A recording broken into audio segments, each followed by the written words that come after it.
അശ്വഹൃദയം ഒരു ദിവ്യമന്ത്രമാണ്. മഹാഭാരതത്തിൽ നളോപാഖ്യാനത്തിൽ ഈ മന്ത്രത്തെക്കുറിച്ച് പ്രതിപാദിക്കുന്നുണ്ട്. കുതിരകളെ തന്റെ നിയന്ത്രണത്തിലാക്കാനും അതിവേഗത്തിൽ അവയെ പായിക്കാനും കഴിയുന്ന ഒരു മന്ത്രമാണ് ഇത്. നൈഷധ രാജാവായ നളന് ഈ ദിവ്യമന്ത്രം അറിയാമായിരുന്നു.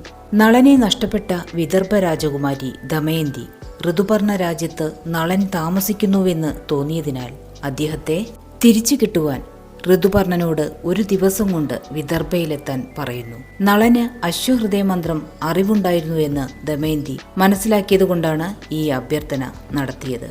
ഋതുപർണനെ നളൻ അശ്വഹൃദയ മന്ത്രസഹായത്താൽ ഒരു ദിവസം കൊണ്ട് വിദർഭ രാജ്യത്ത് എത്തിക്കുന്നതായി മഹാഭാരതത്തിൽ പറയുന്നു.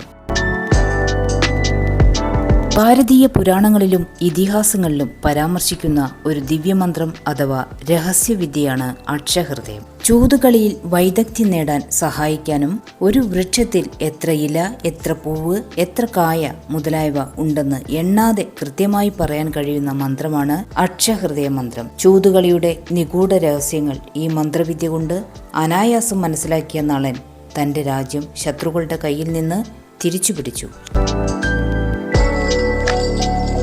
മഹാഭാരതം ആരണ്യപർവ്വത്തിലെ ഒരു കഥയനുസരിച്ച് സൂര്യൻ പാണ്ഡവർക്ക് അവരുടെ വനവാസക്കാലത്ത് സമ്മാനിച്ച പാത്രമാണ് അക്ഷയപാത്രം. ദ്രൗപദി ആഹാരം കഴിക്കുന്നതുവരെ ഭക്ഷണ നേരങ്ങളിൽ ഈ പാത്രത്തിൽ നിന്ന് എത്ര പേർക്ക് വേണമെങ്കിലും ഇഷ്ടപ്പെട്ട ഏത് ആഹാരവും ലഭിക്കും എന്നതായിരുന്നു സൂര്യദേവന്റെ വരദാനം.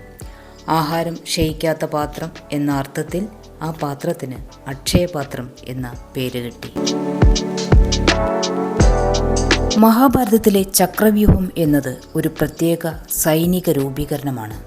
ഇത് വൃത്താകൃതിയിൽ ക്രമീകരിച്ചിരിക്കുന്ന സൈനികരുടെ ഒന്നിലധികം പാളികളുള്ള ഒരു യുദ്ധതന്ത്രമാണ്.